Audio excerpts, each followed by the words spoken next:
babaeng nagsuot ng pangkasal na damit habang papunta sa concert ng idol niya na tumutugtog sa stage. Aksidenteng naikasal sa poging boss niya. Hinihingal na naupo si Emily sa bench. Kanina pa nga siya naglalakad habang suot-suot ang gown na siya mismo ang gumawa. Nakalimutan niya kasi ang pera niya sa bahay na pinagtatrabahuan niya dahil sa pagmamadaling makatakas. Nakatakas nga siya kaso wala naman pala siyang pera. Medyo malayo pa nga ang lalakarin niya para makarating sa pagdadausan ng concert ng paborito niyang P-pop group. Pero kahit gaano nga ito kalayo, ay hindi pa rin titigil si Emily. Sayang ang ticket at gown. Kung hindi nga siya makakapunta sa concert, akmang tatayo na nga sana si Emily nang biglang bumukas ang dalawang pinto ng simbahan at lumabas mula rito ang dalawang lalaki na nakasalamin at nakasuot ng tuxedo. Nangunot ang noo ni Emily nang ituro siya ng isang lalaking nakatuxedo. Wala sa sariling napaturo na nga rin tuloy siya sa kanyang sarili. Napailing na nga lamang siya at binaliwala ang dalawa. Akmang tatayo na nga sana siyang muli nang mapansin niyang naglalakad ang mga to palapit sa kanya. Bumundo lang ka ba sa dibdib ni Emily? Baka kasi kidnapper ang mga ito tapos makidnap pa siya. Sayang naman ang suot niyang gown.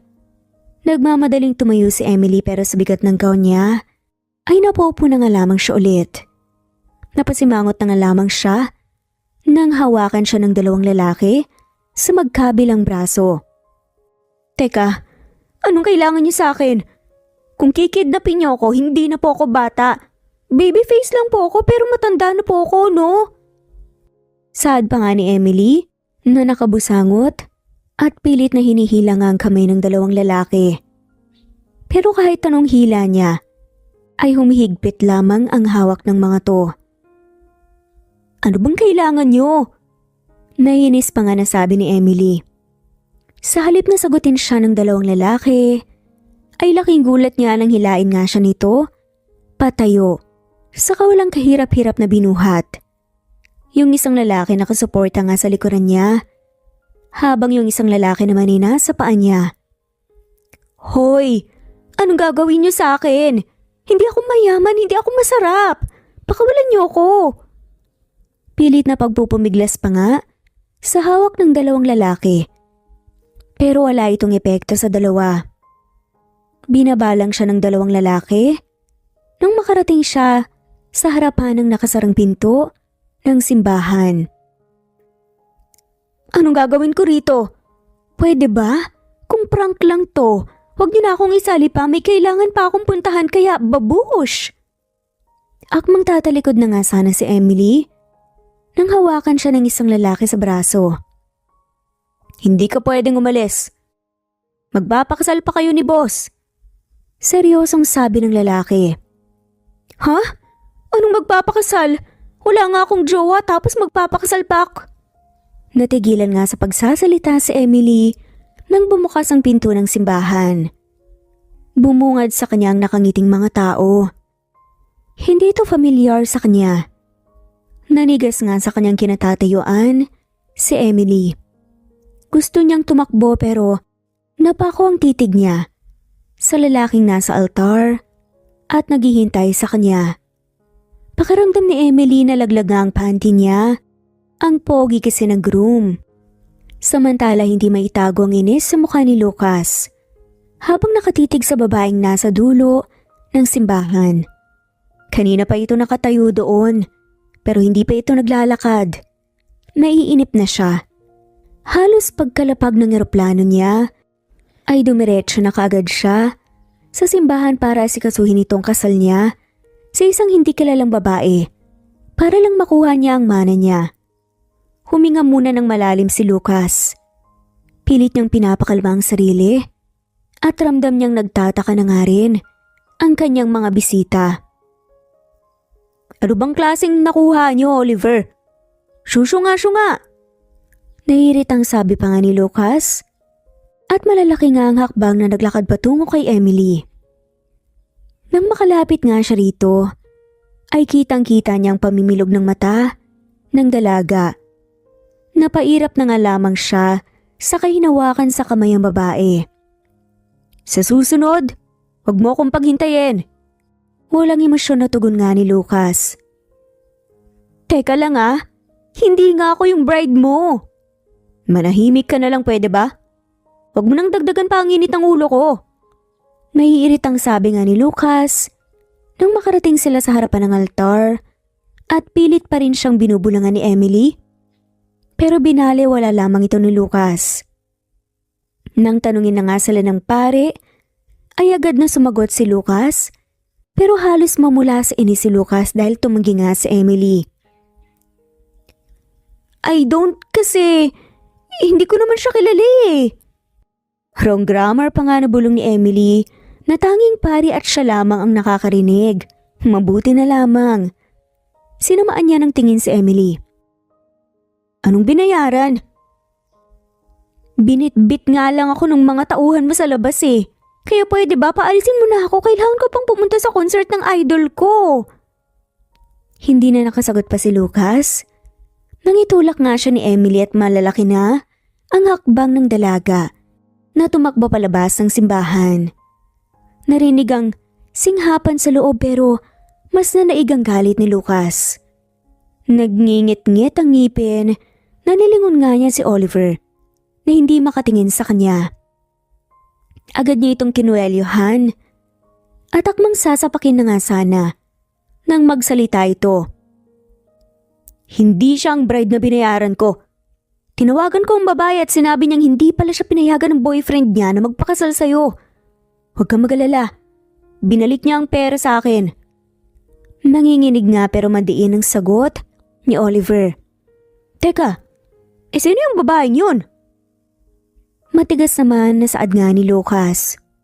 Hindi ko alam, Lucas. Nanginginig na sabi ni Oliver. Binitawan ni Lucas si Oliver saka napahilamos na nga lamang sa muka. Ramdam niya ang tinginan nga ng mga bisita niya. At kahit kailan sa buhay niya, hindi niya naranasan na mapahiya pero dahil nga sa ginawa ng babae, napahiya siya. Huminga ng malalim si Lucas. Kapag talaga nakita niya ulit ang babaeng yun, ay malalagot talaga ito sa kanya. Sa kabilang banda, hinihingal na tumigil nga sa pagtakbo si Emily. Sa wakas, ay nakalayo na nga siya sa simbahan. Siguro kung hindi siya nakatakas, ay mawawala na ang pagiging single niya. Hindi niya nga kilala ang lalaking yun tapos magpapakasal pa siya? Kahit poging lalaki ay hindi pa rin siya papayag sa gustong mangyari nito. Dahil di may pagkakailan na nakakatakot ang mukha nito. Huminga na nga lamang ng malalim si Emily. Saka nagpatuloy sa paglalakad. Kailangan niya nang makapunta sa concert bago pa ito magsimula. Saka sigurado naman siyang hindi na nga niya makikitang muli ang lalaki. Sa laki ng Maynila, 10% lang siguro ang tsansa na magkita sila. 3:00 na nga ng madaling araw nang makarating nga sa harapan ng gate ng mansyon si Emily. Pagod na pagod nga siyang napasandal sa gate nito. 12:00 natapos ang concert at 1 oras siyang naglalakad pa uwi ng mansyon. Paus na nga ang boses niya sa kakasigaw. Nanginginig naman ang binti niya sa kakalakad. Napapikit si Emily sa kanapatausdos, paupo nga sa sahig habang nanatiling nakasandal ang likod sa gate. Gusto niyang sumigaw para kunin ang atensyon ng guard ng bahay kaso wala na nga siyang boses. Huminga ng malalim si Emily at pinikit na nga lamang ang kanyang mga mata. Sa kabilang banda, malakas na napamura si Lucas nang makita sa harapan mismo ng bahay niya ang parehong babae na pinahiya siya sa simbahan. Nakasandal ito sa gate ng bahay niya at mahimbing na natutulog. Hindi pa rin niya makalimutan ang pagpapahiya nito sa kanya kanina. Sinabi na nga lamang niya sa mga bisita niya na nagtatampo lang ang babae sa kanya. Naiinis pa nga siya dahil nasayang ang pera niya sa kasal na hindi naman natuloy. Ano naman kayang ginagawa ng babaeng to sa bahay ko? Mahinang bulungan ni Lucas sa sarili. Lumabas siya ng kanyang kotse sa kanilapitan ng babae. Niyugyug niya ito sa balikat upang gisingin. Nagmulat naman ang mata si Emily. Ang pogi mo talaga. Inaantok na sabi pa nga ni Emily at papikit-pikit pa nga ang mga mata nito. Nawala ang lungkot sa mukha ni Lucas pero agad din naman siyang tumikhim.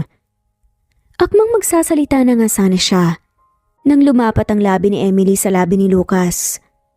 Nanlaki mga mata ng binata sa nangyari. Humiwalay ang labi ni Emily kay Lucas sa kasumandalang dalaga sa dibdib ng binata. Malakas ang tibok ng puso ni Lucas habang hindi pa rin makalimutan ang nangyari. Lasing ka ba? Inis na tanong nga ni Lucas pero walang naging sagot si Emily at huminga na nga lamang ng malalim si Lucas sa kabinuhat ng dalaga. Sinakay niya ito sa kotse niya bago siya bumusina. Bumukas naman kaagad ang pinto ng gate. Patingin-tingin si Lucas sa dalaga habang nagmamaneho papasok ng kanyang mahabang hardin papunta sa dulo kung saan nakatayo ang kanyang malaking mansyon. Muling huminga ng malalim si Lucas. Kasalanan mo to sa akin. Hinalikan mo ako. Pagbabayaran mo to. Mahinang bulong na nga lamang ni Lucas pero may diin habang seryosong nagmamaneho. Nang makarating nga siya sa harapan ng mansyon ay bumaba muna siya bago magtungo sa kabilang parte ng sasakyan. Binuksan niya ang pinto at binuhat nga si Emily papalabas ng sasakyan. Nagulat si Lucas nang magmulat muli ang mata ni Emily. Bumungis-ngis pa nga ito at napailing na nga lamang si Lucas at akmang hahakbang na papasok ng bahay nang hawakan ni Emily ang kanyang pisngi at muli siyang hinalikan ng dalaga. Sobrang pogi mo talaga. Sana hindi na ako magising sa panaginip na to. Tugon ng dalaga habang nakangiti at nakapikit pa.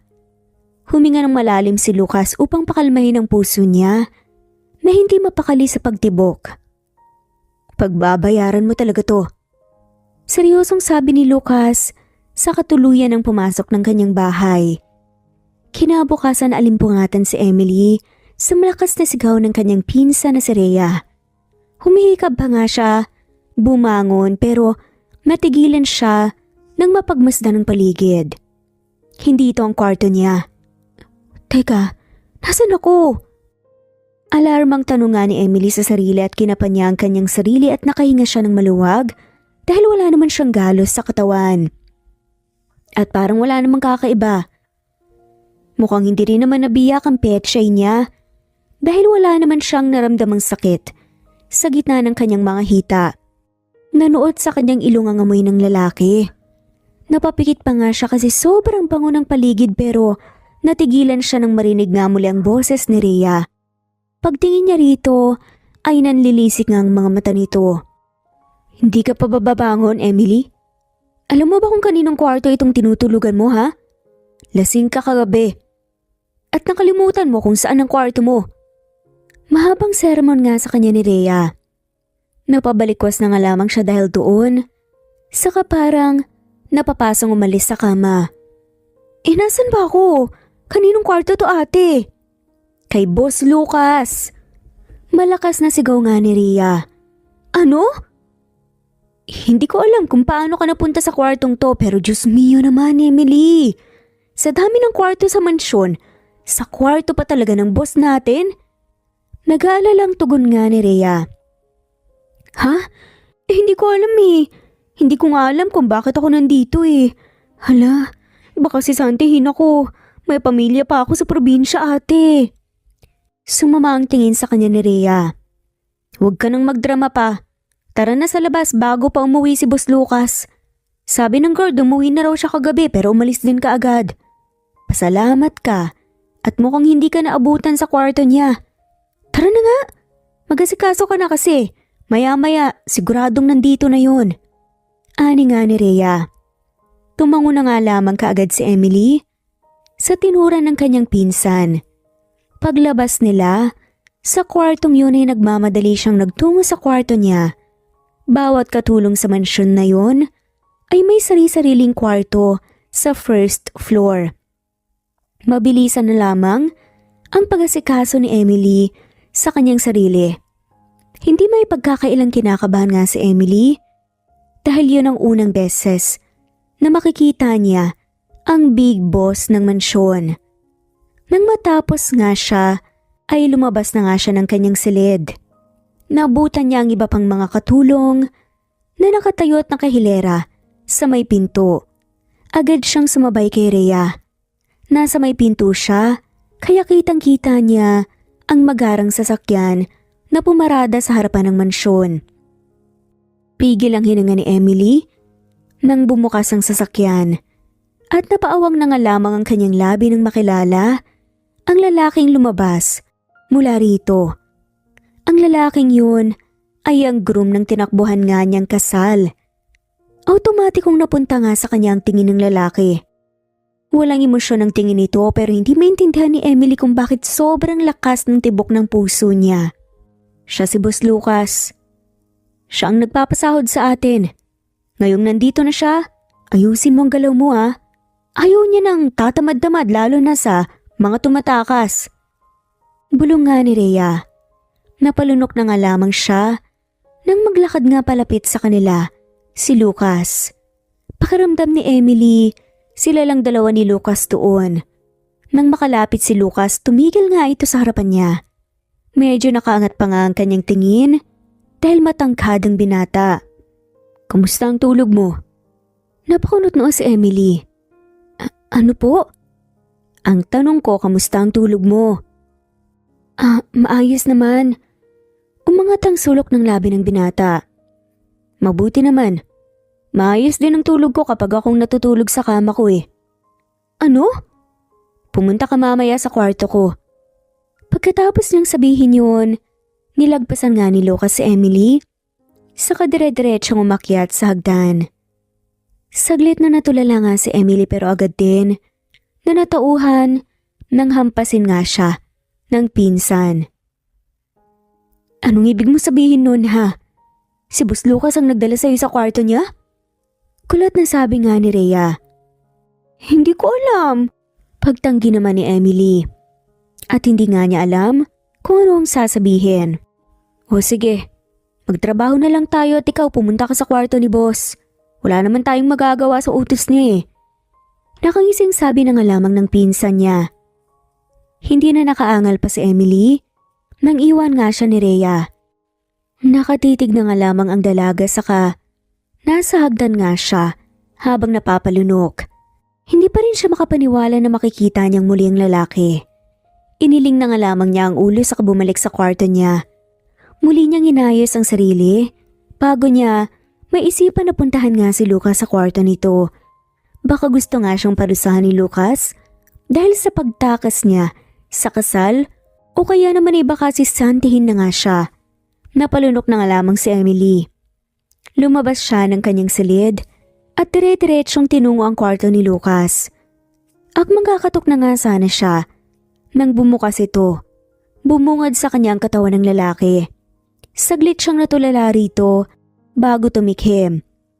Huwag kang mag-alala. Sa'yo yan. Ano? Namumulang sabi nga ni Emily.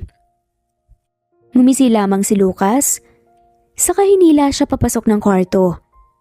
Nakatayo lamang siya habang may kinukuhang papel at ballpen si Lucas.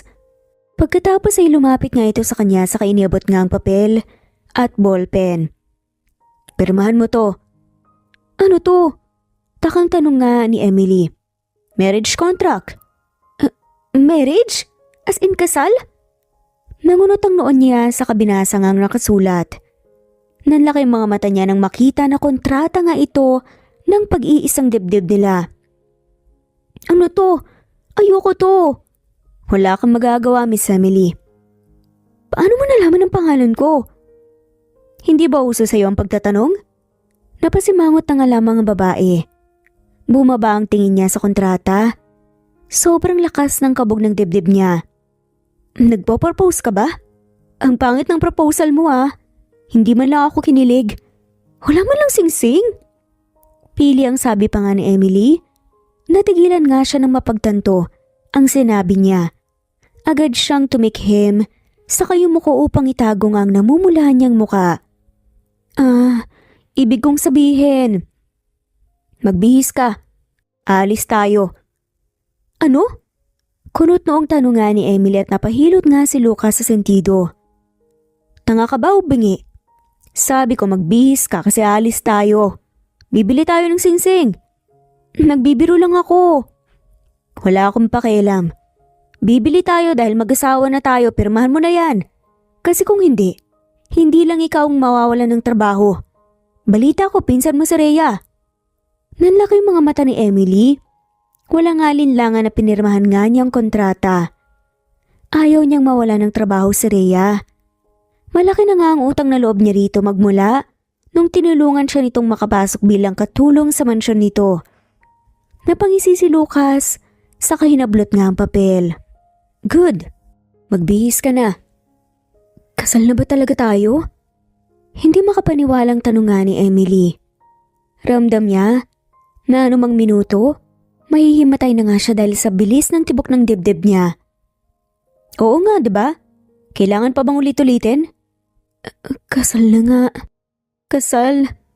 Napalunok si Emily habang nakatulala. Habang paulit-ulit na sinasabi nga ang word na kasal.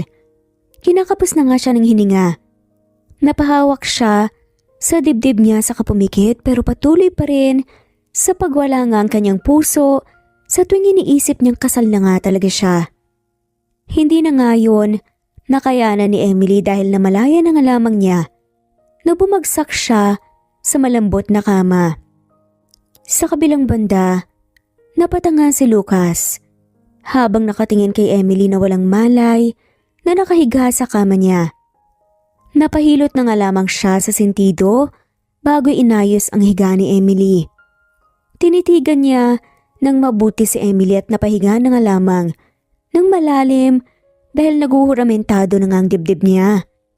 Umiwas siya ng tingin bago lumabas ng kanyang kwarto. Nakasalubong nga niya ang pinsan nitong si Rhea. Nasa loob si Emily. Pakibihisan siya. Bibili kami ng singsing ng asawa ko. Asawa niyo na po si Emily? Nanlaking matang tanong nga ni Rhea. Oo. At magmula ngayon ituring niyo na rin siyang may-ari ng bahay na to. Nagkakaintindihan ba tayo, Rhea? Tulalang tumango na nga lamang si Rhea. Kaya nilagpasan niya ito. Nang makarating siya sa labas nga ng mansyon, huminga siya ng malalim. Tuwing pumapasok nga sa isip niya, si Emily ay nagwawala ang mga bulate sa tiyan niya. Naiinis siya na natutuwa sa nararamdaman. Hindi niya gusto si Emilyng magpakasal. Pero wala naman siyang magagawa. Kapag nakuha na nga niya ang gusto niya, ay dun na nga niya iiwan ito at pakakasalan ng childhood best friend niya. Samantala bumungad nga ang nakasimangot na mukha ni Rhea nang magising siya. Napansin niya rin na iba na talaga ang suot niyang damit. Agad siyang tumayo. Anong nangyari sa itsura mo? Hindi ka nagsasabi sa akin. Mag-asawa na pala kayo ni Boss Lucas? Nagtatampong sabi ni Rhea at nanlaki ang mga mata niya. Huwag ka nang magsinungaling pa. Sinabi sa akin ni Boss Lucas. Grabe ka. Kaya pala wala lang sa'yo na tumakas kasi asawa mo pala ang big boss. Pero ayos lang. Masaya ako para sa'yo. Pero nagtatampo ako kasi hindi mo man lang ako inimbitan sa kasal mo ha. Mahabang saad pa nga ni Rhea. Napangiwi na nga lamang si Emily. Wala ngang formal na kasal na naganap. Gusto niyo tong sabihin kay Rhea pero mas pinili na nga lamang niyang ilihim ito. Nasaan si Lucas? Tanong nga ni Emily. Nasa labas na ata. Sige na umalis na kayo, madam. Sarcasticong sabi pa nga ni Rhea na nagpailing na nga lamang kay Emily. Mabilis siyang lumabas ng kwarto at diretsyong nagtungo sa labas ng mansyon. Naabutan niya si Lucas na nakasandal sa kotse. Nang maramdaman ang presensya niya, ay lumingon ito sa kanya. Naglakad dito palapit sa kanya at nagulat si Lucas nang ipulupot nga nito ang braso sa bewang niya. Ayos ka lang ba? Kunot noong tanong ni Emily. Masama kasi ang tingin ni Lucas habang naglalakad sila palapit sa sasakyan. Pinagbuksan siya ng pinto ng sasakyan ni Lucas, kaya agad siyang sumakay dito. Nang sumakay si Lucas ay nagulat nga siya dahil hinampas nito ang manibela. Ano bang problema mo? Bakit ganyan ang suot mo? Dress na sobrang ikli? Backless pa? Alam mo ba kung paano tignan ng mga tauhan ko kanina yan? Wala namang masama. Sa kasi Rhea ang nagsuot nito sa akin, sexy naman ako. Anong masama doon? Sagot pa nga ni Emily. Sa halip na sagutin nga siya, ay pinaandar na nga lamang ng lalaki ang kotse. Napailing na nga lamang si Emily pero hindi nga niya maiwasang magtaka. Naiinis ba ito sa suot niya? Kasi ayaw nga niyang pagpiestahan siya ng mga lalaki. Sa isiping yun ay napangisi na nga lamang si Emily. May kakaibang kiliti nga siyang naramdaman. Bakit ka ngingiti dyan? Tanong nga ni Lucas. Wala. Excited na kasi akong rumampa mamaya sa mall. May mga makikita akong pogi.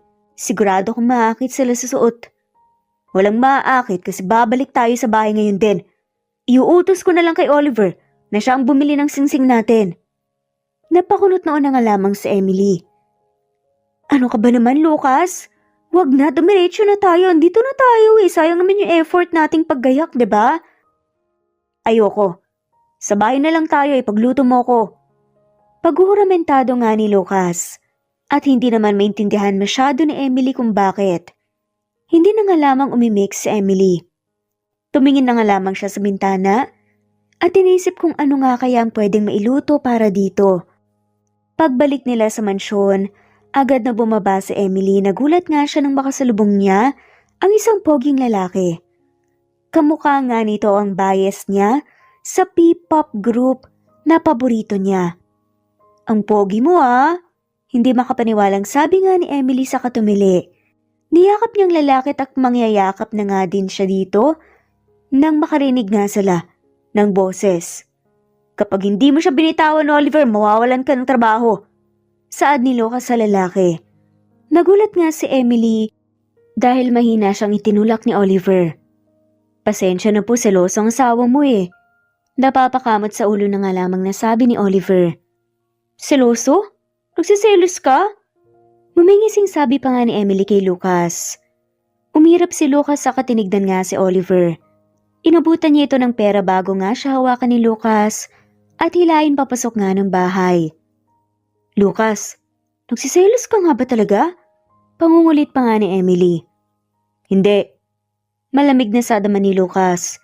Bakit mo sinabihan ng ganun sa Oliver? Gusto ko lang. Bakit ayaw mo kung ganito ang suot? Saka bakit ayaw mo kung mang-akit ng ibang lalaki, ha? Ay, selos siya. Pangasar pa nga ni Emily. Hindi no? Inis na binitawan nga nito ang kamay ng babae. Napahinto si Lucas sa katinaasan siya ng kilay. Sus, di babalik na ako kay Papi. Saad nga ni Emily at kumunot noon naman si Lucas. Papi? Si Oliver! Ang pogi niya kaya. Ano kaya ang feeling na makasal kay Oliver? Ako ang asawa mo, hindi si Oliver.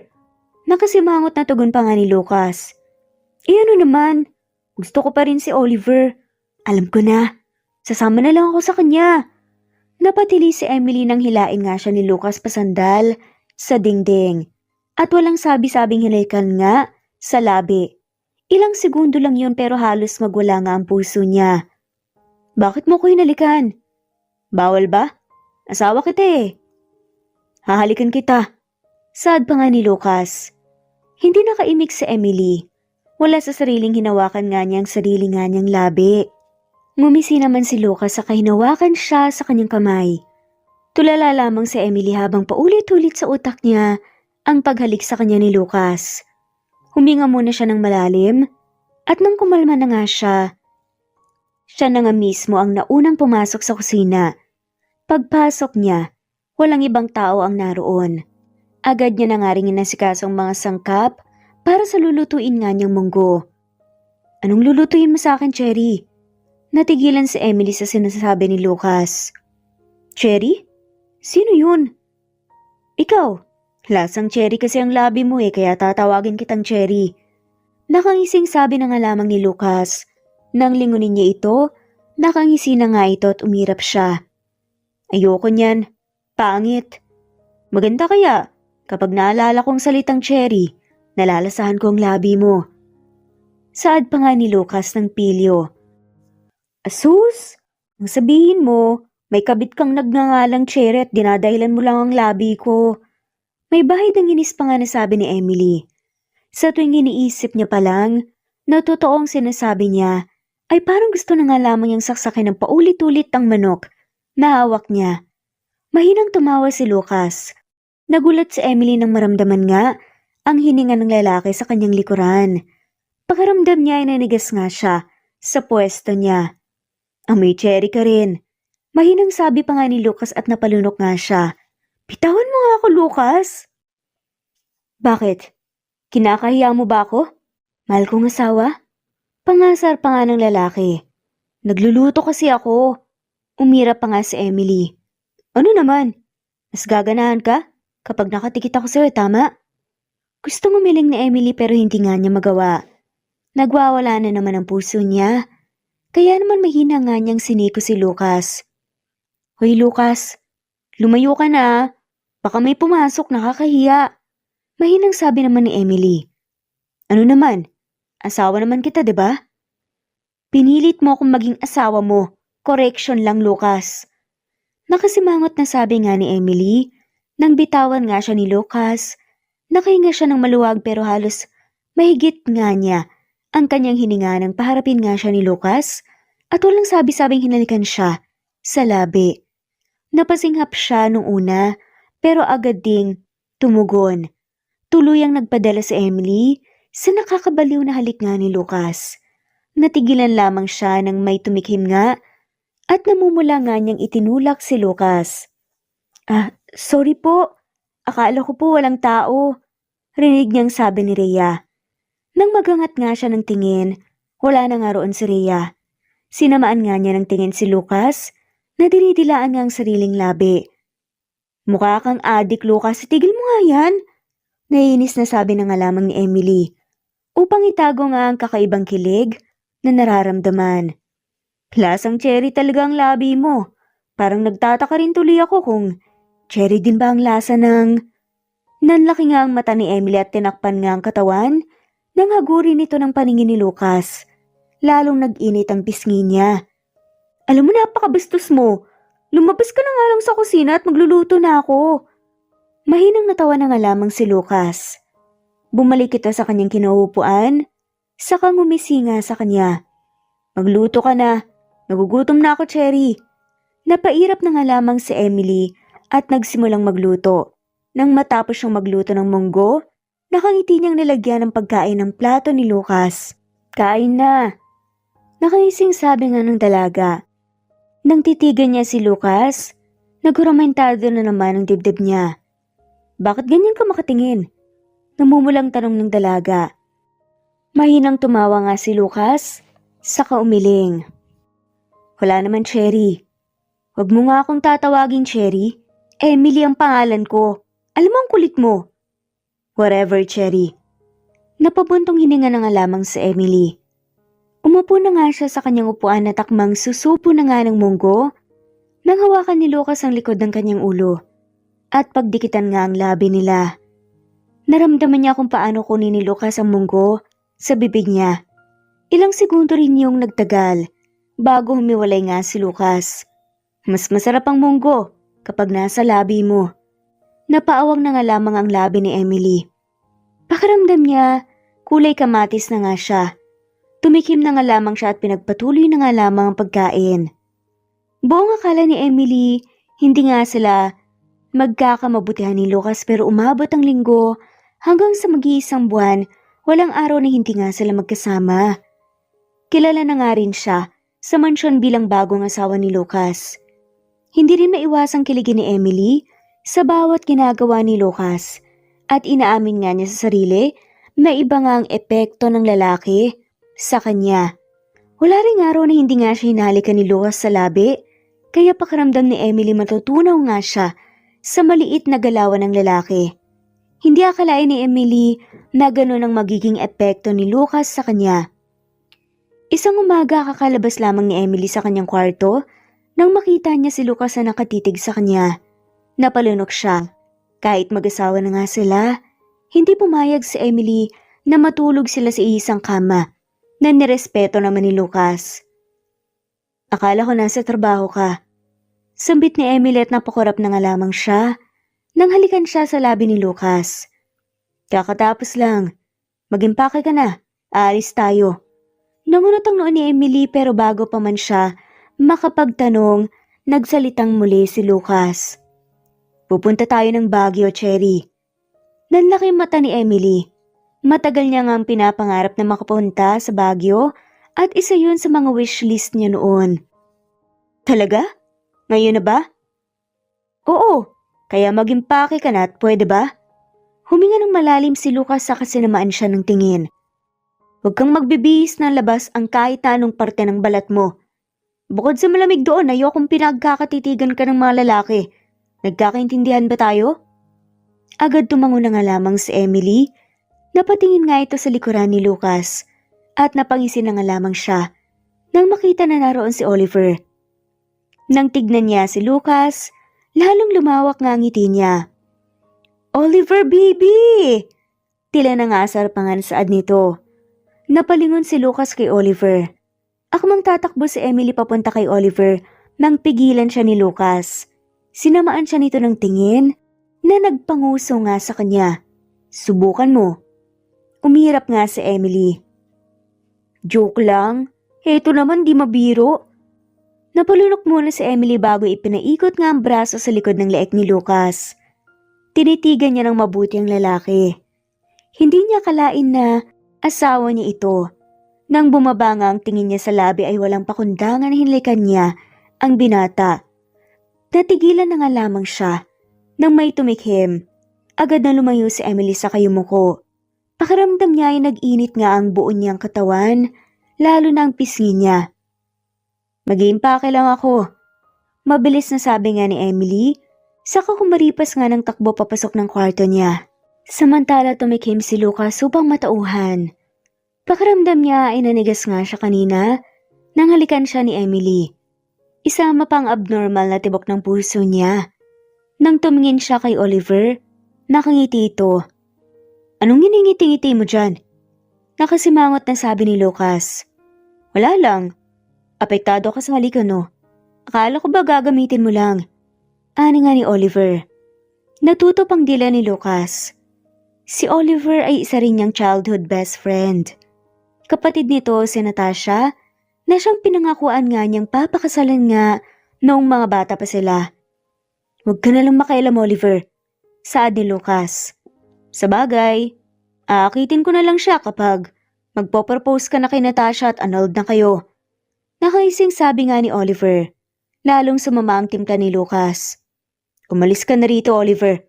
Pwede ba? Nawala ang ngisi sa mukha ni Oliver saka ito bumuntong hininga. Alam ko ang ganyang pakaramdam, Lucas. Sana naman mapagtanto mo yon bago mahuli ang lahat. Ani nga ni Oliver sa katumalikod.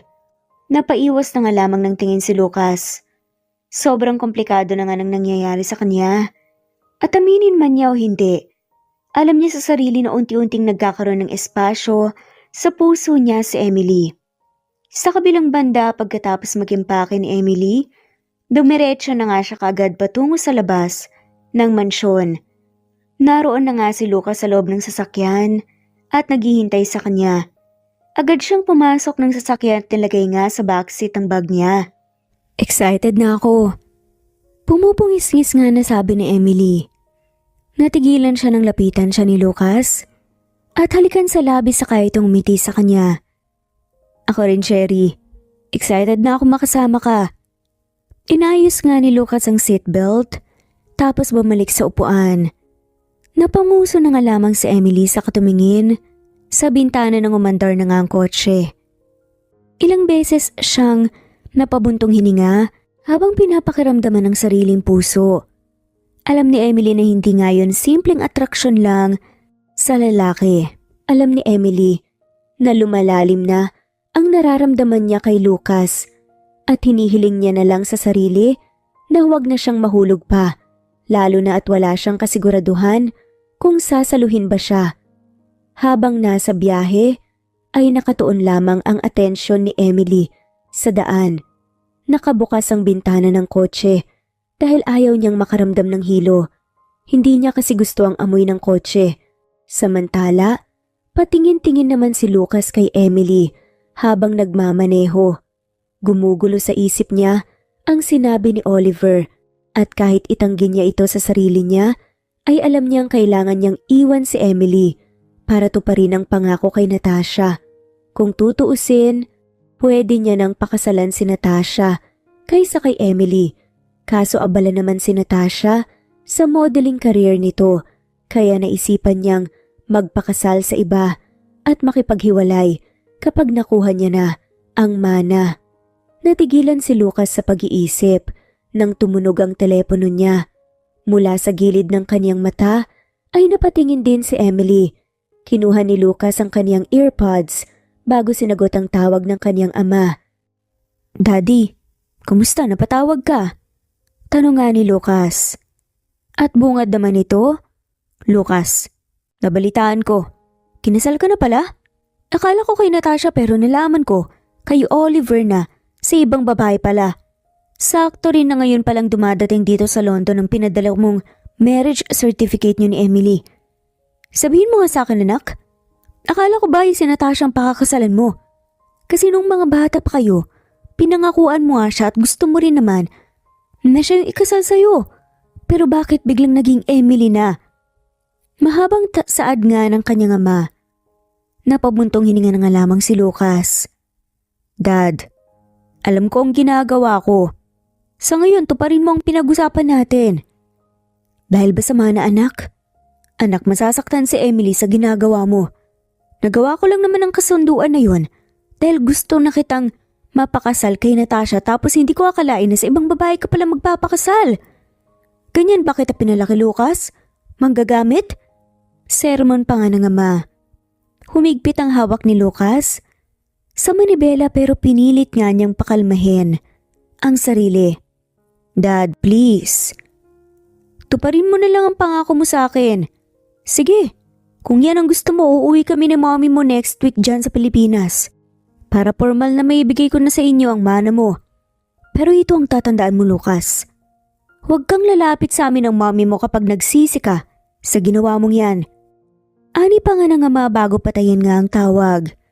Napabuntong hininga na nga lamang si Lucas. Nang lingunin niya si Emily, ay mahimbing na nga itong natutulog. Naramdaman niyang malakas na pagpintig ng dibdib niya. Hindi niya alam kung makakaya niya bang sabihin kay Emily ang totoo. Iniisip niya palang na iwanan nga siya nito, sumisikip na nga ang dibdib niya. Iniling na nga lamang ni Lucas ang ulo at nagpatuloy nga sa pagmamaneho. Nagising naman si Emily na nakahiga na nga sa malambot na kama. Napapalikwas nga siya nang bangon sa kapinagmasdan ng paligid. Napatingin siya sa pinto nang bumukas ito. Nakangiting tinignan siya ni Lucas. "Mabuti naman at gising ka na. Magbihis ka. Mamamasyal tayo." "Nasaan tayo?" Takang tanong nga ni Emily. "Nasa bahay ko sa Baguio." Muling tinignan ni Emily ang kwarto. "Ito na bang magiging kwarto ko rito habang nandito tayo sa Baguio?" Bagyang nangunot nga ang noo ni Lucas sa narinig. "Anong kwarto mo?" "Kwarto natin. Isa lang ang kwarto rito, Cherry."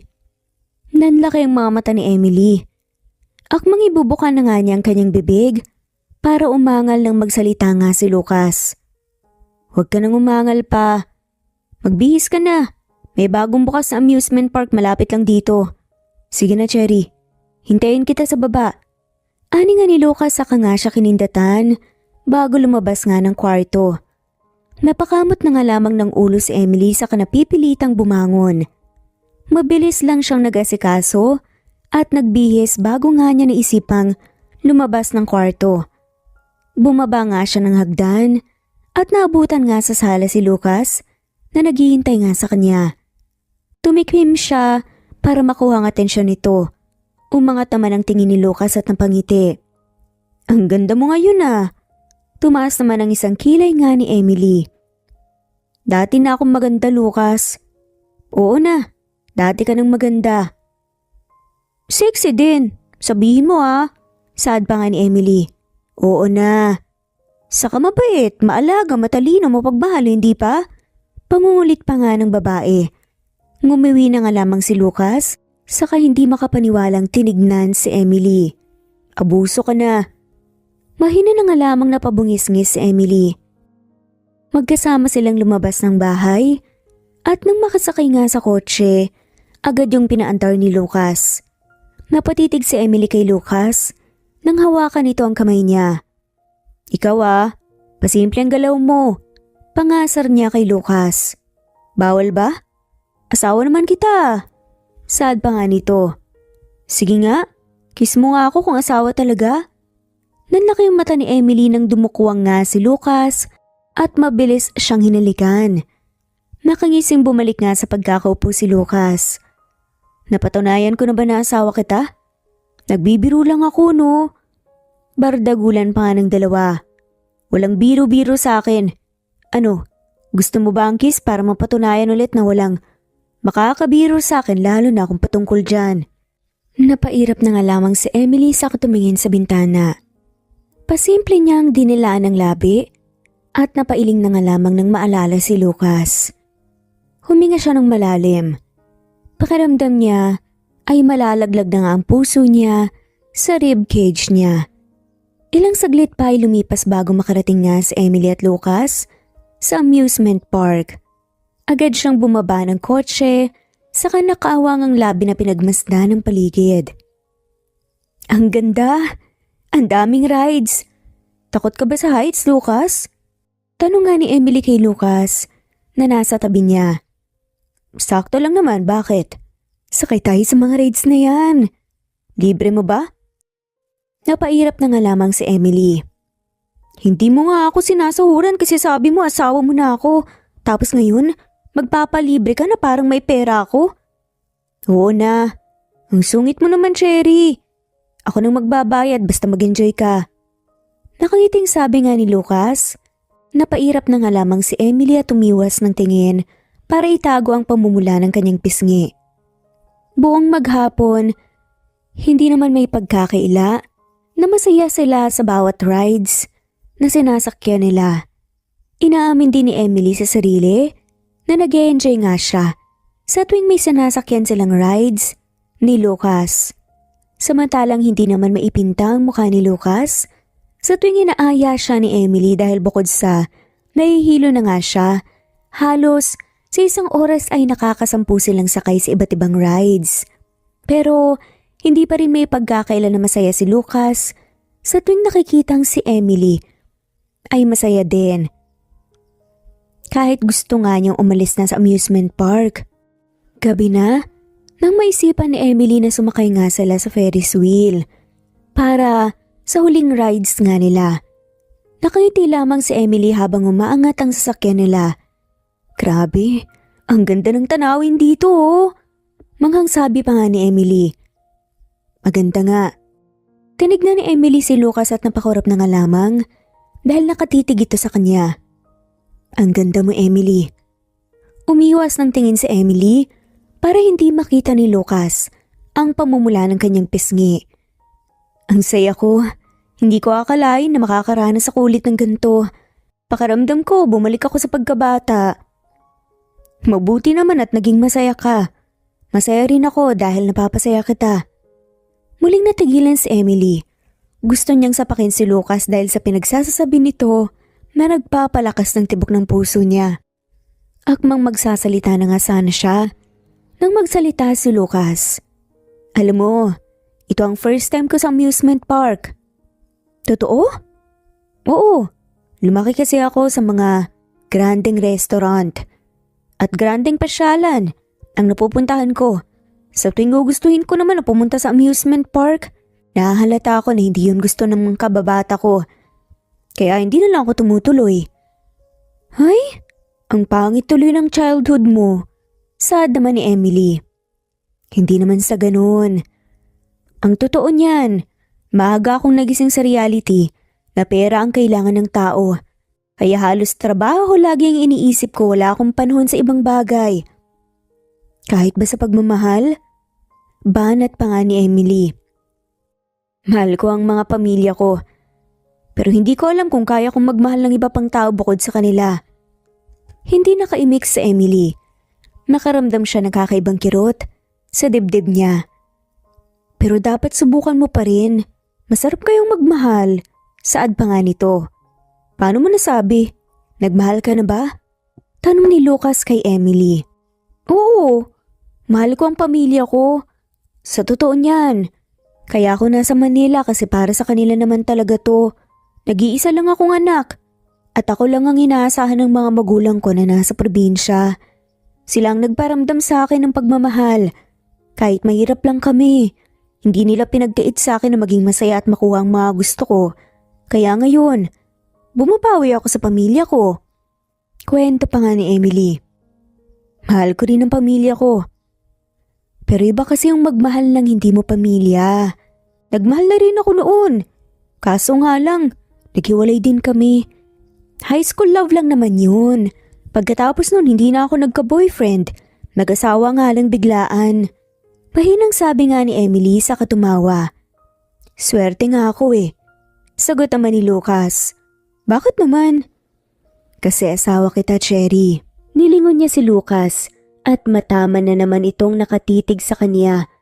Umiwas na lang siya ng tingin at akmang magsasalita nang hawakan ni Lucas ang kaniyang pisngi at halikan siya. Kasabay ng pagputok ng fireworks sa kalangitan ay ang pagputok din ng tuluyan ng nararamdaman ni Emily. Kahit anong tanggi niya sa sarili, lalabas at lalabas ang katotohanan na may nararamdaman nga siya kay Lucas. Isang linggo na natili si Lucas at Emily sa Baguio. Pagkatapos ng halikan nila sa Ferris wheel ay napansin ni Emily na naging sweet lalo si Lucas sa kanya. Gusto naman yun ni Emily kaso hindi pa rin mapagkakaila na lumalakas ang tibok ng puso niya sa tuwing malapit si Lucas. Inamin man ni Emily sa sarili na mahal niya ang lalaki ay wala pa rin siyang lakas ng loob para ipakita iyon kay Lucas. Sa isang linggong pananatili sa Baguio ay walang araw na walang ngiti sa labi ni Emily.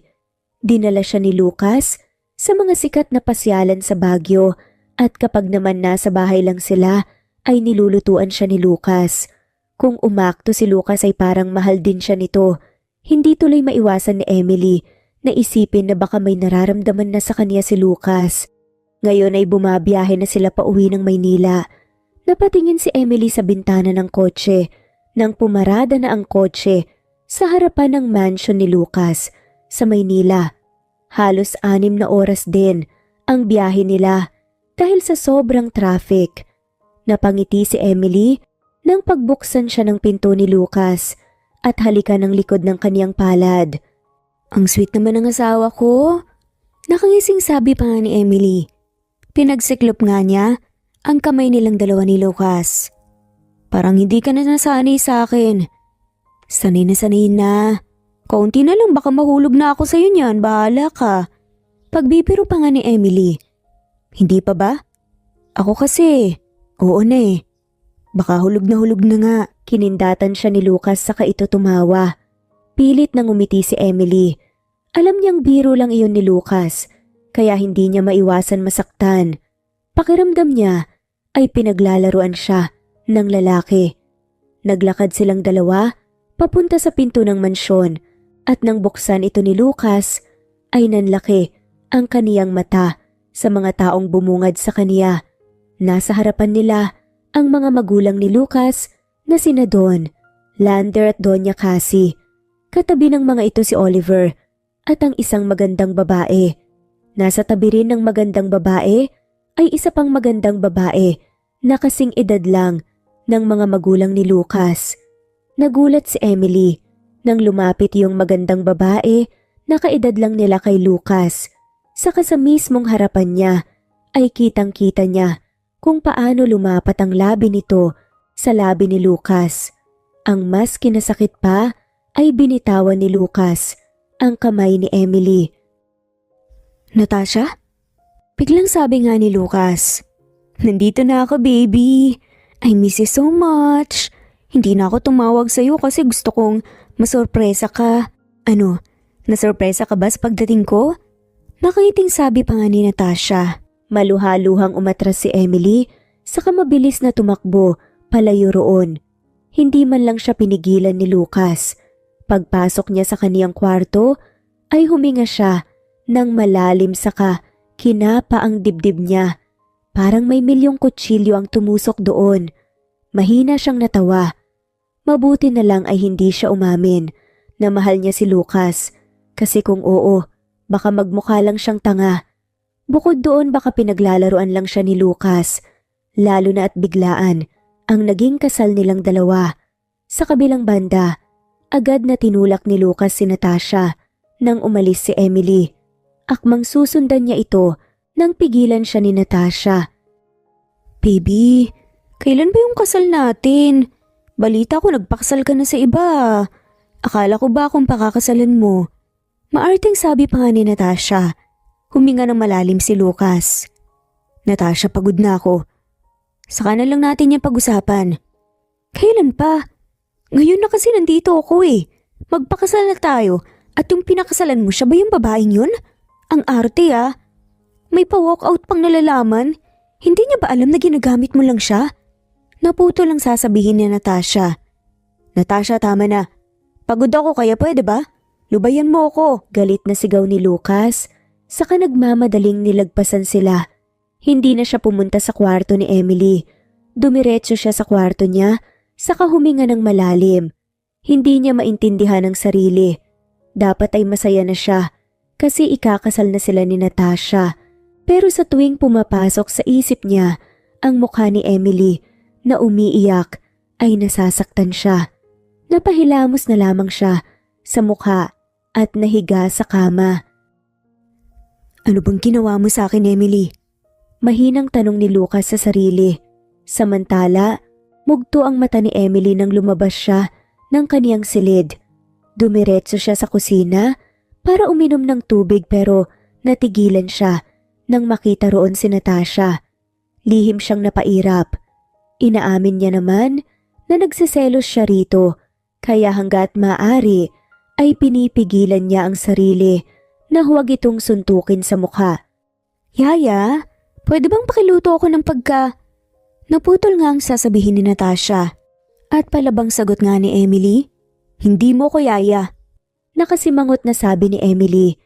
Dire-diretso siyang naglakad palapit sa ref, saka kumuha ng tubig doon. Umayos siya ng tayo saka uminom ng tubig. Nasa kalagitnaan siya ng pag-inom ng agawin iyon ni Natasha sa kanya. Pakiramdam niya ay may nakapasok na tubig sa kaniyang ilong. Masama niyang tiningnan si Natasha. Gusto mo ba akong patayin ha? Tanong pa nga ni Emily. Kung pwede nga lang eh. Nanguuyam pa nga na tugon ni Natasha. Umirap na nga lamang siya sa hangin. Hanggang maaari ayaw nga niyang makaaway si Natasha dahil baka siya pa ang magmukhang masama. Ayaw niya pa naman ng gulo. Naglakad na nga lamang siya paalis pero hindi pa nga siya nakakaalis ng kusina nang magsalita si Natasha. Alam mo bang ginamit ka lang ni Lucas?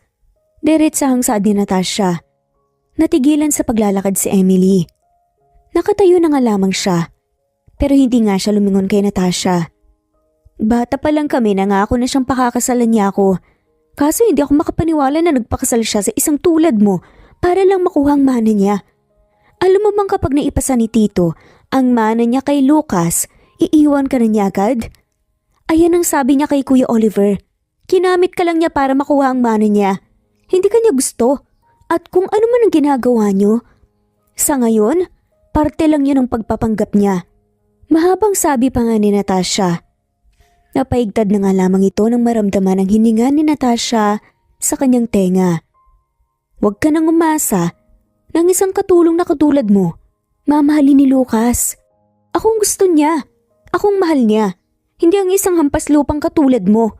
Kaya kung ako sa'yo, magbalot ka na Emily dahil paniguradong pinoproseso na ng mga magulang ni Lucas ang mana niya. Ayaw mo naman sigurong harap-harapan pang ipamukha sa'yo ni Lucas na hindi ka talaga niya mahal, di ba? O baka naman gusto mong imbitahan kita sa aming kasal? Nanunuyang tanong ni Natasha. Pagkatapos iyon sabihin ni Natasha ay nilagpasan na nito si Emily. Napayuko siya. Tagos sa puso lahat ng sinabi ni Natasha. Ayaw niyang maniwala kay Natasha, pero may isang parte ng utak niya ang sinasabing totoo, ang sinasabi ng dalaga. Huminga ng malalim si Emily, saka umiling. Hindi dapat puso ang pinapairal niya. Kailangan niyang malaman ang lahat kay Lucas. At ang pinakaunang tanong na paniguradong matatanong niya ay kung bakit siya nito pinakasalan. Agad na naglakad si Emily papunta sa library ng bahay. Iyon kasi ang alam niyang tambayan ni Lucas. Pagdating niya roon ay bumungad sa kanya ang tahimik na library. Wala man lang tao kaya napabuntong hininga na lamang si Emily. Magmula noong dumating sila sa bahay ay hindi na niya nakita si Lucas. Naisipan niya na lamang na manatili sa library upang hintayin si Lucas. Napatingin siya sa mga libro na nasa mataas na shelf. Kinuha niya ang hagdan at pumanhik doon. Habang namimili siya ng mga libro ay nakarinig siya ng pamilyar na boses. Boses yun ni Lucas at ni Natasha. Lucas naman, kailan mo ba ako balak bilhan ng singsing? Matagal na tayong engaged. Pero hindi mo pa ako binibilhan ng singsing. Saka pwede ba? Hiwalayan mo na si Emily. Untag pa nga ni Natasha. Manahimik ka, Natasha. Marami akong ginagawa kaya umalis ka na dito. Kalmadong sabi ni Lucas. Dahil ba sa Emily na yan? Sabihin mo nga sa akin, mahal mo ba siya? Galit na sigaw ni Natasha. Nahigit ni Emily ang kanyang hininga. Hinihintay niyang sumagot ng oo si Lucas. Pero gano'n na nga lamang ang pagkadismaya niya sa narinig. Hindi ko alam. Mahinang sagot na nga lamang ni Lucas pero sapat na upang marinig niya. Hindi ko alam? O hindi mo talaga mahal? Lucas, alam kong ako ang mahal mo. Bata pa lang tayo, magkasama na tayo kaya alam kong hindi mo ako magagawang ipagpalit dyan sa Emily. Sabi pa ni Natasha. Natasha, umalis ka na dito. Marami pa akong gagawin kaya umalis ka na. Pagtataboy pa nga ni Lucas kay Natasha. Narinig ni Emily ang malakas na pagsigaw ni Natasha at ang malalakas nitong yabag. Napapitlag na nga lamang siya ng pagbagsak nga nang sumara ang pinto ng library. Mabilis na bumaba si Emily. Sumantal siya sa isa sa mga shelf, saka huminga ng malalim. Kahit naninikip na nga ang dibdib niya, ay naglakad siya palapit kay Lucas. Nakita niya itong hinihilot ang sariling sentido habang nakaupo sa upuan. Lucas, mahinang tawag nga ni Emily. Napalingon si Lucas. Nanlaki mata niya nang makita siya nito. Kanina ka pa dyan? Bakit parang natatakot ka? Hindi ako natatakot. Nagtataka lang ako kung bakit nandito ka sa library. Mahinang tumawa si Emily. Bawal na ba ako rito sa library? Sa pagkakaalam ko, asawa mo ako ah. Hindi yun ang ibig kong sabihin, Emily. Emily, ang galing ah. Ang bilis magbago. Dati cherry, di ba? Pekeng tumawa si Emily. Pilit nang pinipigilan ng sarili na maluha. Akala ko ba Cherry ang tawag mo sa akin? Cherry, tumahimik ka nga. Inis na saad na nga lamang ni Emily. Huminga ng malalim ang babae. Sagutin mo ako ng totoo. Pakiusap. Yung totoo ah. Nakikiusap ako, wag ka nang magsinungaling sa akin. Pinakasalan mo ba ako para makuha mo ang mana mo ha? Dire-diretsyong tanungan ni Emily. Nanlaki ang mga mata ni Lucas. Binuka nitong bibig pero walang kahit na anong boses ang lumabas dito. Mahinang tumawa si Emily. Pilit niyang pinipigilan na wag maiyak sa harap mismo ni Lucas. Hoy! Sumagot ka! Pinakasalan mo ba ako para sa mana mo? Kasi sa totoo niyan, Lucas, ayoko maniwala sa sinabi ni Natasha. Ayoko maniwala na ginamit mo lang ako. Kaya please, sagutin mo ako. Cherry. Oo, inaamin ko pero hindi na ngayon. Kasinungalingan na naman ba? Pilit nang umiti si Emily.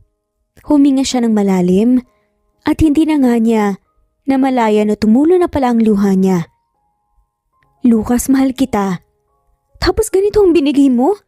Sa bagay, sobrang tanga ko nga naman para paniwalain ng sarili ko na posibleng Gusto mo din ako. O kaya crush man lang. Bakit pa ba ako nagulat? Dapat tanggapin ko na lang na hindi mo ako mahal at pinakasalan mo lang talaga ako para sa sariling pangangailangan. Pero sana naman sinabi mo, di ba? Cherry, sasabihin ko naman talaga. Pero hindi lang ako nakakuha ng tamang pagkakataon at naunahan ako. Lucas, napakarami nating pagkakataon para sabihin mo sa akin ng totoo, pero hindi mo ginawa. Ano? Masaya ka na ba, ha? Masaya ka na ba kasi sinaktan mo ko? Hindi ako masaya. Mahal kita. Peking tumawa si Emily. Kung nasa maayos na sitwasyon sila, ay baka kiligin pa nga siya. Kaso, ibang usapan ang nangyari sa kanila ngayon. Paniguradong sinasabi mo lang yan kasi natatakot ka na iwan kita at hindi mo makuha ang mana mo. Huwag kang mag-alala. Hindi kita iiwan hanggat hindi mo nakukuha ang mana mo pa kapag okay na, palayain mo na ako.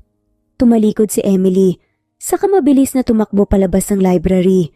Nang makalabas siya ng library, ay napasandal na lang siya sa pinto.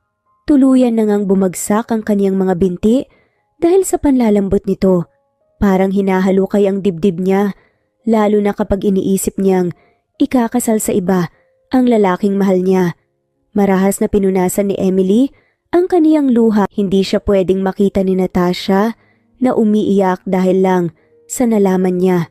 Hindi siya pinalaking mahina ng mga magulang niya. Tulala si Lucas habang nakatingin sa mga papeles na dapat ay babasahin niya. Magmula noong lumabas si Emily ay hindi na niya magawang mag-focus sa dapat na gagawin niya. Nanunumbalik sa isip niya ang sagutan ni Emily. Napahilamos na lang siya sa mukha. Hindi siya makapaniwalang lalabas sa bibig niya ang salitang mahal niya si Emily. Pero hindi siya nagsisisi dahil pakiramdam niya ay nabawasan ng tinik ang dibdib niya sa nagawang pag-amin. Napatingin siya sa pinto nang pumasok doon ang kaniyang mga magulang kasama si Natasha. Lalong sumama ang timpla niya nang makita si Natasha. Anak, narito na ang dokumento sa pagbasa ng aking mga ari-arian sa pangalan mo. Kapag nawala na ako, automatikong ililipat nga sa pangalan mo ang iyong mana. Sabi nga ng kanyang ama, saka naupo nga sa harapan niya. Napatitig siya sa mga dokumento at gusto niyang maging masaya dahil naroon na nga ang pinakahihintay niya pero walang kahit na anong bahid ng kasiyahan nga na nararamdaman. Sa wakas, makapaghandaan na tayo sa kasal natin, Lucas. Masayang sabi pa nga ni Natasha. Lumapit ito sa kanya at akmang hahawakan na nga siya. Pero umusog nga siya palayo saka sinamaan ng tingin si Natasha. Huwag mo kong lalapitan. May asawa ko. Seryosong sabi nga ni Lucas, wala nga siyang ganang makipag-argumento kay Natasha. Lucas, ano bang sinasabi mo? Galit na sabi ni Natasha. Tinignan ni Lucas ang kanyang mga magulang sa huminga ng malalim. Dad, Mom, gusto ko pong iatras ang kasal namin ni Natasha. Gusto ko na pong... mahal ko na po si Cherry. Ang asawa ko. Siya ang gusto kong makasama, hindi si Natasha. Matigas na sabi nga ni Lucas. Alam na niya sa sarili niya ang gusto nga niya at hindi nga niya hayaan na mawala pa nga si Emily sa piling niya. Lucas, nangako ka. Hindi makapaniwalang sabi nga ni Natasha. Huminga ng malalim nga si Lucas saka sinumaan ng tingin si Natasha. Dahil sa'yo, nagalit sa akin ang asawa ko. At ito ang tatandaan mo, Natasha. Hindi kita mahal. Mahal ko si Cherry at siyang pipiliin ko kumpara sa inyong dalawa. Kaya pwede ba? Itigil mo na ang pamamaliit mo. Dahil hindi naman lingid sa kaalaman mo na may kinakalantaray kang iba sa ibang bansa. Walang emosyon na sabi pa nga ni Lucas. Nanlaki naman ang mga mata ni Natasha nang dahil sa narinig. Napatayo nga siya sa gulat sa kumilingiling. Hindi totoo yan. Isusumbong kita kay Mami at sisiguraduhin kong maghihirap kayo. Ani pa nga ni Natasha at kumaripas na nga ng takbo paalis ng library. Naiwan si Lucas kasamang mga magulang niya. Napabuntong hininga si Lucas. Alam kong galit kayo sa akin pero hindi niyo ako masisisi. Ngayon ko lang napagtanto na mahal ko ang asawa ko. Sambit nga ni Lucas. Hindi kami galit sa'yo. Panimula naman ang ina niya. Ang totoo nga niyan, masaya kami dahil napagtanto mo na sa sarili mo na mahal mo nga talaga si Emily. Hindi ka namin huhusgahan at huwag mo na rin aalalahanin si Natasha. Kami nang bahala sa kanya. Napangiti si Lucas sa kaniyang mga magulang at agad na niyakap ang mga ito. Huminga ng malalim si Lucas. Wala nang hadlang sa kanilang dalawa ni Emily at ang tanging kailangan niya na lang gawin ay suyuin si Emily at pakasalan ito sa totoong simbahan. Samantala, tulala lamang si Emily habang nagwawalis siya sa labas ng gate ng mansion. Mas pinili niyang doon magwalis kasi ayaw niyang makita si Lucas. Hindi pa rin mawala ang sakit na nararamdaman niya, lalo na't parang sirang plaka ang mga sinabi nito sa utak niya. Hindi rin kinakaya ni Emily sa tuwing naiisip niya na ikakasal si Natasha at Lucas, samantalang mananatili siyang dating asawa na ginamit lamang para sa mana. Mapait na napangiti si Emily, saka huminto sa pagwawalis. Tinitigan niya ang bahay. Alam niya sa sarili na may araw na kailangan niya nang umalis sa bahay na ito kung saan naging saksi kung paano siya umibig sa binata. Nasa kalagitnaan ng pagtingin si Emily sa bahay nang bumukas ang gate. Napaatras siya nang makita roon si Natasha na halos umusok na ang mukha sa galit. Hindi ako makapaniwalang iiwan niya lang ako para sa hampas lupang katulad niya. Wala siyang kwenta. Nanggagaliiting sabi pa nga ni Natasha. Lumabas din sa gate ang ina nito. Anak, tanggapin mo na lang ang katotohanan. Bata pa lang kayo ni Lucas noon, may mahal ng iba si Lucas. Huwag mo nang ipagpilitan yon. Kalmadong sabi nga ng ina nito. Ayoko, matagal ko na siyang gusto, mama. Ayaw mo ba akong maging masaya sa piling ni Lucas? Naluluhang sabi pa nga ni Natasha. Pero hindi ka nga niya mahal, anak. Hindi ka rin magiging masaya. Saad naman ng ina niya. Napalingon nga sa kanya si Natasha kaya napaatras siya. Mugto ang mata nito at nagkalat sa mukha ang makeup. Nakaramdam ng malakas na pagpintig ng puso si Emily. Sobrang sama ng tingin sa kanya ni Natasha. Ikaw ang may kasalanan nito. Ani nga ni Natasha sa kadinuro siya. Anong ginagawa ko sa iyo? Kalmadong sagot nga ni Emily. Malakas na tumawa si Natasha pero agad ding sumama ang tingin niya. Hindi mo alam ang ginawa mo? Inagaw mo lang naman sa akin ang dapat na sa akin. Ani ni Natasha. Napairap naman si Emily.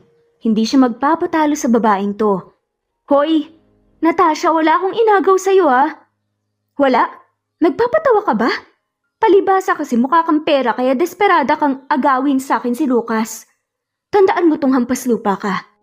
Kahit pagpalibaliktarin pa nga ang mundo, hindi pa rin kayo parehas ni Lucas. Isa ka pa rin hampas lupa. Langit siya, lupa ka lang. Nakaising sabi pa nga ni Natasha. Nagingit-ngit naman ang ngipin ni Emily at humigpit ang hawak niya sa walis. Sakat sinamaan nga ng tingin si Natasha. Hoy, wala kang karapatan na sabihin sa akin yan ha. Ngumisi si Emily. Kasi ang sinasabi mong hampas lupa ay ang babae lang naman na pinakasalan ng taong gusto mo. Well, hindi na ako hampas lupa ngayon. Dagdag pa ni Emily. Anong sabi mo? Galit na sabi ni Natasha. Bago pa man siya makasagot ay nakalapit na nga sa kanya si Natasha. Sinabunutan siya nito at agad naman nagumante. Ang ina naman ni Natasha pilit silang pinaghihiwalay. Guard! Tawagin niyo si Lucas! Bilisan niyo! Sigaw ng ina ni Natasha. Parang awa niyo na. Anak, Emily, tumigil na kayo! Dagdag pa nga nito pero kahit anong sabi nito hindi pinapansin ni Emily at ni Natasha ang ina. Mamatay ka na! Wala kang puwang sa mundo! Walang puwang sa mundo ang mahirap na katulad mo! Tugon ni Natasha. Napahiga siya sa sahig at napangiwi ng kalmutin ni Natasha ang kaniyang mukha. Hindi siya nagpapigil. Sinipa niya sa tiyan ng dalaga, saka magkabilaan itong sinampal at hinawakan ng pisngi niya na may dumadaloy ng dugo. Mahaba ang kuko ni Natasha at napangiwi pa siya nang makita na may dugo rin sa kuko niya. Kung hampas lupa ako, desperada ka naman at walang modo. Mas masahol ka pa nga sa kung anumang tinatawag mo sa mga katulad ko. Tandaan mo, Natasha, hindi kita uurungan. Pabalik na sigaw ni Emily.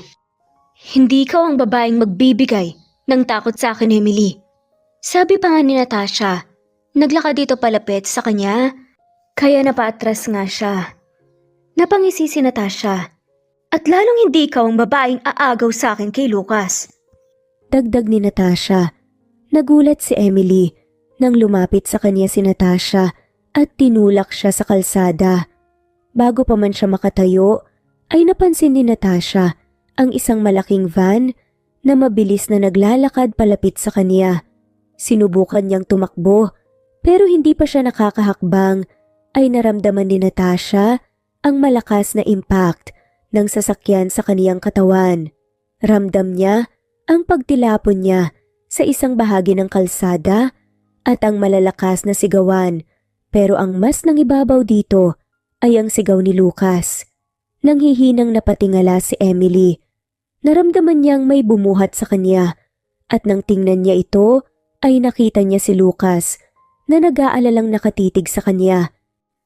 "Cherry mahal, dadalhin kita sa ospital," sabi pa nga ni Lucas. Bakas ang pag-aalala sa boses nito. "Lucas, akala ko hindi mo ako pupuntahan." Napakagat na nga lamang ng labi si Emily nang makaramdam ng kirot sa kanyang ulo. Tumama ang ulo niya sa unahan ng kotse kaya yun ang lubos na naapektuhan. Nahihilo na nga rin siya pero pinipigilan niya lang na pumikit kasi natatakot siyang baka hindi na nga siya magising pa. "Shh, huwag ka nang magsalita pa, Cherry. Dadalhin kita sa ospital." "Lucas, mahal." Bumaba ang tingin ni Lucas kay Cherry. Sinubukan nga ni Emily na iangat ang kanyang kamay pero napangiwi na nga lamang siya dahil sa sakit ng kanyang ulo. Mariin nga siyang napapikit. "Mahal, please. Huwag mo kong iwan. Huwag mong ipikit ang mga mata mo."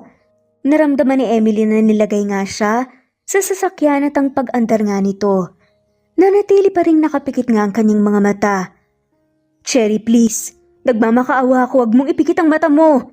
"Emily!" Minulat ni Emily ang mata sa katinignan si Lucas. Namamawis ang noo nito habang nagmamaneho. "Lucas, mahal mo ba ako?" "Cherry, hindi ito ang panahon para tanungin mo ko. Mahal mo ba ako?" Nangihinang tanong nga ni Emily. Kailangan niyang kumpirmahin ang nararamdaman ng binata. "Oo, mahal kita. Kaya wag mo nang ipipikit ang mata mo, Cherry. Mahal kita. Pakakasalan pa kita." Sa narinig ay napangiti si Emily. Naramdaman niya ang panlalabo ng kaniyang mata at tanging sigaw na lamang ni Lucas ang narinig bago siya nawalan ng malay. Sa kabilang banda, ilang beses na napamura si Lucas habang karga-karga si Emily papasok ng ospital.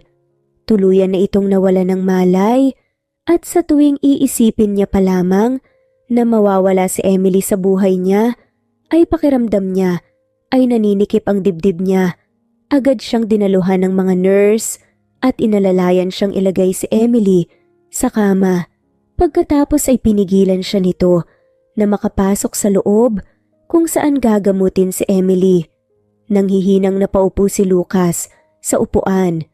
Nanginginig ang kaniyang katawan sa pinaghalong galit at pag-aalala. Natigilan lamang si Lucas nang marinig ang boses ni Natasha. "Lucas, nasan si..." Hindi na nga niya pinatapos pa si Natasha at agad siyang tumayo sa kasinampal nga ang dalaga. Napasinghap na nga lamang ang mga magulang niya, maging ang magulang ni Natasha. Mangiyak-ngiyak siyang tinignan ni Natasha. "Huwag mong babanggitin ang pangalan ko, Natasha. At huwag ka rin magkakamaling magpakita pa sa akin. Dahil sa'yo, ganito ang nangyari kay Emily." Nagngingit-ngit nga na sabi ni Lucas. Gusto niyang kaladkarin si Natasha at saktan pa nga ito lalo pero pinigilan niya ang kanyang sarili. Kahit papaano ay marespeto pa nga rin siya rito bilang kaibigan. "Hindi ko sinasadya, Lucas. Nagsiselos lang ako kasi siya ang pinili mo at..." Natigilan si Natasha nang sumigaw si Lucas. Sinamaan ng tingin ni Lucas si Natasha at dinuro ito sa noo. Nakita ni Lucas ang pagluha nito pero hindi nagpatinag si Lucas.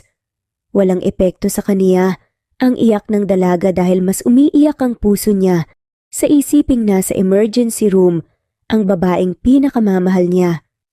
"Natasha, Hindi ikaw ang mahal ko. Isaksak mo yan sa maliit mong utak. Isaksak mo yan sa maliit mong utak. Kapag may nangyaring masama sa babaeng mahal ko, ipapakulong kita. Sisiguraduhin ko rin na maghihirap ka. Tandaan mo yan. Pagkatapos yung sabihin nga ni Lucas, muli siyang napopo. Tulala nga niyang tinignan ng pinto kung saan ginagamot si Emily. Ramdam niya ang pagupo ng kanyang ama at ina sa kanyang gilid. Magiging maayos din ang lahat, anak. Ani nga ng kanyang ama. Huminga siya ng malalim, ginulungan niya ang kanyang buhok upang kumalma nga siya. Hindi ko pa naaamin na mahal kita, Cherry. Gusto pa kitang makita. Gusto pa kitang pakasalan. Nakikiusap ako, Emily. Kayanin mo kung ano man ang nangyayari sa'yo. Mahinang bulong nga ni Lucas sa kanyang sarili. Ilang oras ang lumipas ay nanatili lamang si Lucas sa ospital. Hindi siya umalis doon dahil gusto niyang siya ang kakausapin, ang doktor ni Emily. Pinaalam din ni Lucas kay Rhea ang nangyari kay Emily at halos mabingi siya sa lakas ng sigaw nito sa kaniya. Pero ayos lang naman kay Lucas iyon. May karapatan magalit si Lucas, lalo na at pinsan nito si Emily. Ang nakabangga naman kay Emily ay ang mga magulang niya na ang nag-asikaso para sa isasampang kaso rito at kay Natasha. Kahit magkaibigan sila ni Natasha ay hindi niya pa rin papalagpasin ang ginawa nito na maaring ikapahamak ng babaeng mahal niya. Napatayo si Lucas nang lumabas ang doktor mula sa emergency room. Kamusta po si Emily? Tanong nga ni Lucas. Maayos ng lagay niya. May sugat sa ulo pero nagamot na namin yun. May possibility nga lang na mawalan siya ng kaunting memorya dahil sa lakas ng pagkakatama ng ulo niya sa sasakyan. Pero huwag kang magalala. Babalik din naman kaagad ang memorya niya pero huwag niyong ipipilit kaagad kasi baka mas lalo siyang makalimot. Sa ngayon nililipat na namin siya sa private room. Doon mo na lang siya bisitahin. Mahabang paliwanag nga ng doktor. Bumagsak ang balikat ni Lucas sa narinig.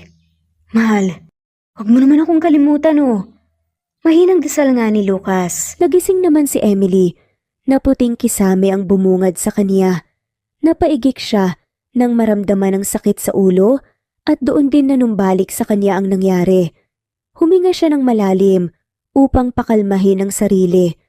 Gustong-gusto niyang bumangon at sugurin si Natasha para kalbuhin ito. Muntikan na siyang mamatay kung sakaling hindi siya nadala sa ospital. Napatingin si Emily sa kaniyang gilid at halos manlambot ang puso niya nang makita si Lucas. Napangiti siya. Naalala niya ang ginawang pag-amin nito. Halos sumabog ang puso niya sa pinaghalong saya at kilig. Kaya pala siya inaaway ni Natasha kasi siya ang pinili ni Lucas. Umangat ng tingin si Lucas at nagtagpo ang mata nilang dalawa. Mahal, ayos ka lang ba? Naalala mo ba ako? Hindi umimik si Emily.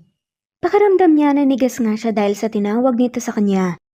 Simpleng salita pero nagwawala ang bulate sa tiyan niya. Kung hindi mo ko nakilala, ayos lang sa akin. Akong magpapaalala sa iyo ng lahat ng pinagsamahan natin. Lahat magsimula sa una. Hindi ako magsasawa basta maalala mo lang ako.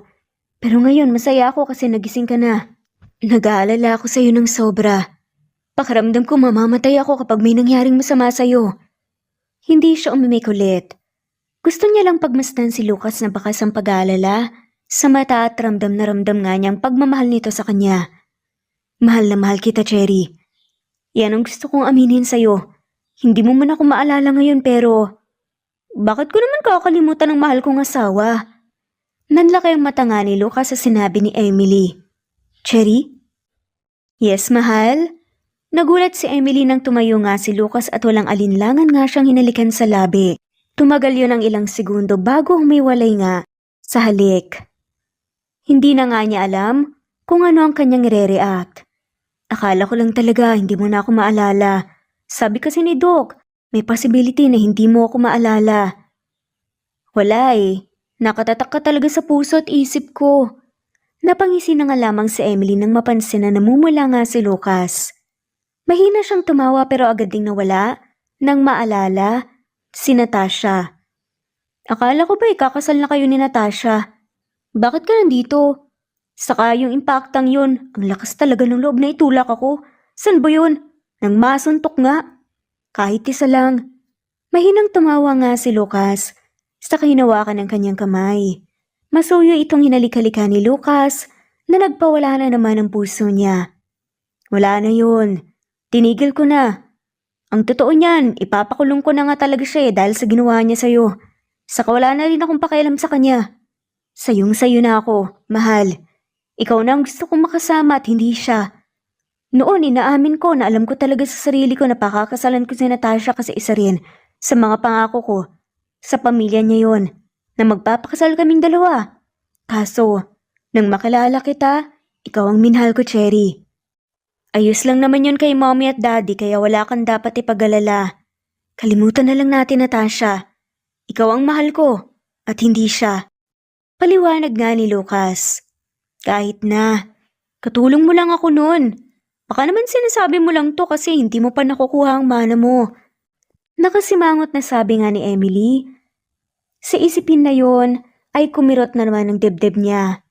Wala akong pakialam kahit ano pa kita noon. Saka wala na rin akong pakialam sa mana ko. Ang mahalaga mahal kita at pakakasalan mo ko. Bumalik ang ngiti sa labi ni Cherry. Ikaw talaga. Oo na, pakakasalan na kita. Muli siyang hinalikan sa labi ni Lucas. Sa puntong iyon, wala na dapat ipag-alala si Emily. Mahal siya ni Lucas at iyon na lamang ang panghahawakan niya. Magmula noong araw na iyon, ay walang araw na hindi nakangiti si Emily. Masaya siya sa nagiging buhay pag-ibig niya at wala siyang pagsisisi na si Lucas ang napili niyang mapangasawa. Tanggap din siya ng mga kamag-anak nito at maging ang mga magulang ni Emily ay tanggap din si Lucas. Pinaalam pala ni Lucas ang tungkol sa magaganap nilang kasal at halos magulat pa si Emily dahil isang malaking sorpresa na napapayag ni Lucas ang ama nito na sobrang strikto pagdating sa kanya. Pero wala na rin dapat ipag-alala si Emily. Alam niya sa sarili na magiging maganda ang buhay niya kasama ang lalaking kanyang pinakamamahal. Mabilis na lumipas ang buwan, araw na ng kasal nila at hindi mapigilan ni Emily na maging emosyonal habang nakatitig sa malaking simbahan. Ito ang parehong simbahan kung saan una silang nagkita ni Lucas. Mahina siyang tumawa. Hindi niya akalain na babalik siya sa simbahan na yon. Pero sa pagkakataon na yon, isa na siyang tunay na bride ni Lucas. Anak, huwag kang umiyak. Masisira ang makeup mo. Paalala nga ng ama na nasa kanyang tabi. Masaya lang po ako, Papa. Hindi ko akalain na magiging ganito ang kahihinatnan ng pagpunta ko rito sa Manila. Anak, masaya rin ako para sa inyo ni Lucas. May tiwala ako sa kanya, kaya alam ko nga alagaan kanya at ikaw. Ang paalala ko rin sa'yo, huwag mong sasaktan si Lucas kasi nakikita ko sa mga mata niya kung gaano kanya kamahal. Sabi pa nga ng ama, Opo pa, mahal na mahal ko rin po si Lucas. Ngumiti na lamang ang ama kasabay ng pagbukas ng pinto ng simbahan. Tumugtog ang malamyos na awitin habang naglalakad siya papuntang altar. Agad niyang natanaw si Lucas na naghihintay sa kaniya at ang best man nito na si Oliver. Mabagal lamang ang kaniyang paglakad habang nakatitig kay Lucas. Ngumiti ito sa kaniya kaya ngumiti rin siya. Pakiramdam ni Emily ay sasabog na ang puso niya. Ilang minute rin siyang naglakad patungo kay Lucas hanggang sa tuluyan niyang mahawakan ang kamay nito. Napangiti siya. Mahal, nandito na ako. Mahinang sabi ni Emily. Alam ko, mahal. Nandito ka na sa tabi ko at ipapangako ko sa'yo na walang ibang babae sa buhay ko kundi ikaw lang. Mahal na mahal kita, Emily. At handa akong isakripisyo ang lahat para sa'yo. Napatingin silang dalawa sa pari ng tumikim ito.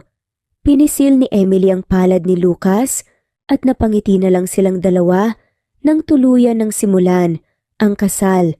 Mabilis na natapos ang pari sa pagkakasal sa kanila hanggang sa umabot sa punto na kailangan na nilang sabihin ang vow sa isa't isa. Kinuha ni Emily ang mic, saka tumikhim bago ngumiti kay Lucas. Lucas, mahal ko. Una pa lang, hindi ko inaasahan na mauhulog ako sa'yo. Ang totoo niya nung araw na nakita kita rito sa parehong simbahan, nagkagusto na talaga ako sa'yo. Sabihin na natin crush lang.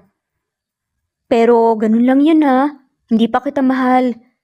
Pero nung nakasama kita at nalaman kong amo kita, doon unti-unting minahal kita. Sa bawat araw na kasama kita, ay hindi matigil ang pagtibok ng puso ko. Alam ko sa sarili ko na wala akong ibang hihilingin, kundi ang magkapamilya kasama mo.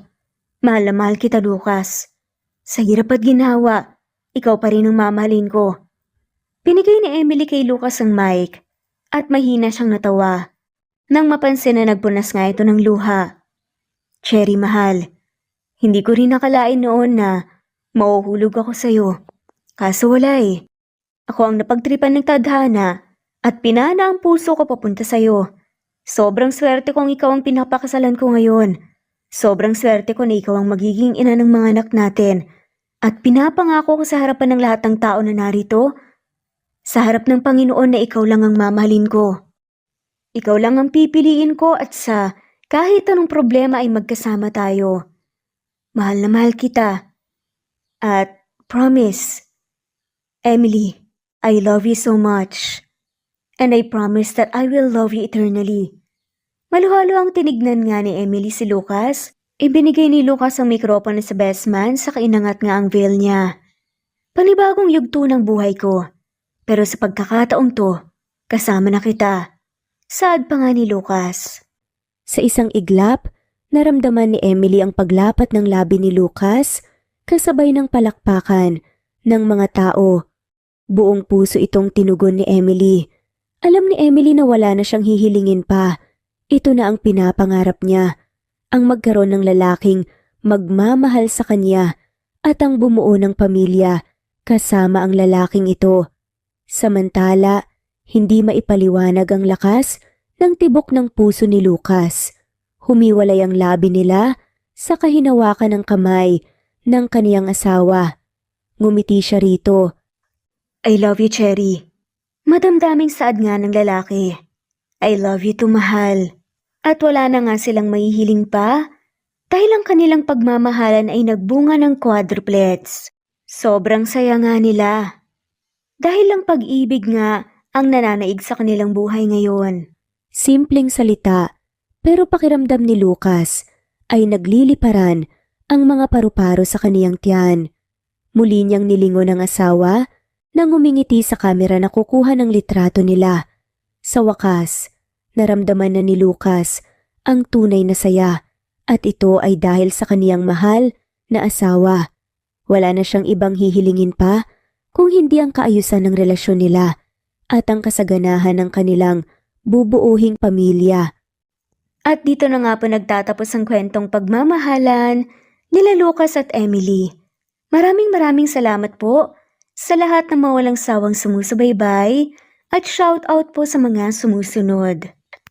Rayleigh Aceveda, Naitan Canada, Augustus Rafanan, Romano Gorospe, Mercy Villantes, Richel Solonio, Annie Hoson, Presbyteros Rose, Ostonaldito, Jelly Tampos, Gilma Tuliao, Rebecca Tezuka, Liliano Bebe, Mary Tauring, Crisanta de la Cruz, Lucy Sevilla, Teresita Schmid, Senen Orzame, Lucia Baldo, Torres Brigida, Elvi Candontol, Nesbeth Hanaban, Zenaida Porter, Deep Dorado, Flor Cabrera, Fernando Napiloy, Imelda Forteza, Flor Arcega, Vivian, Ali, Epifania de Ocares, Merlita Sampani, Norma Williams, Capricorn Girl, Ali, Juliet Caday,